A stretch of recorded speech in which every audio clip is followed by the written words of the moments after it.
So today I'm going to be discussing grass as structural components of buildings. Now, to begin with, we have examples of grass and structures throughout history. To begin with, we have the Aboriginals of Australia, where they use spinifex grass for a practice known as thatching.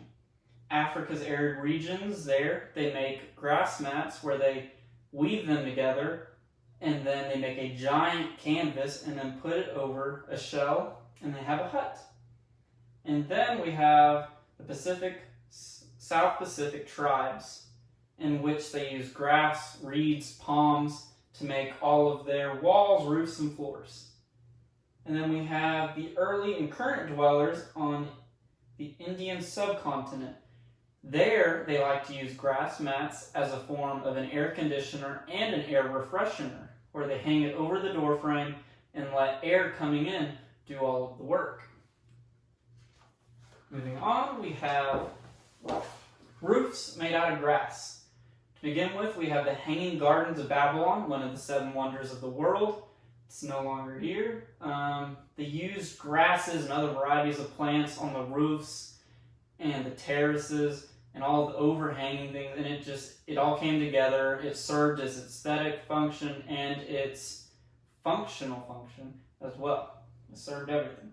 Now we have the Vikings in Northern Europe. They had a type of roof very similar to thatch, in which the grass grew during the summer and it would serve as a way of air conditioning. The air would come through, and then during the summer it would keep them warm. Then we have just the whole variety of all these other cultures. Thatch is something that it was very common. It was very useful, very good style of roof, very reliable. Now, can't talk about grass and structures without talking about soddies. We talked about this early in the semester, thought it was cool due to family being in Oklahoma. Basically, Homestead Act, citizenship for whoever establishes a 160-acre plot that they get. They got out there, no trees, no resources, nothing. All they got is grass and grass. So they built 16 by 20 houses out of 50-pound bricks. And normally a house would consist of about 3,000 of those. So it was a very lengthy task. The houses themselves, they were wider at the bottom and then they got narrower as they went up, given that sod has no structural integrity, and if you tried to build straight up with sod, it would just collapse. Now, we have grasscrete. You might be wondering, what's grasscrete? It's basically concrete with a hole cut out in the middle of it so that grass can grow through it. It's common in some roads, driveways. Very good. Now, why grasscrete? Why are we even talking about this? So basically, it offers a reduction in concrete usage, which is less energy being used, and then we have an increased storage of carbon, given that we have more green space, and we have a reduction of potential greenhouse gases from getting into the environment. Given that we, of course, have more greenery. More greenery is everything, as we find out in the green city landscape designs, where they want to put green things on everything. They want to put plants everywhere they can.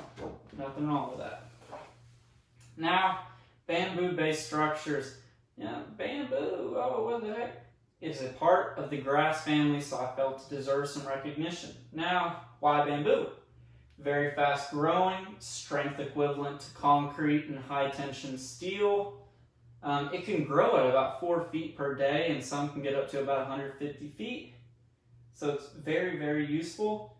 It's utilized in supports, flooring, walls, and common furniture. Now in the supports, of course, it's not just the only thing holding the house up. There's always more, but it's sort of like how we have 2x4s in our house.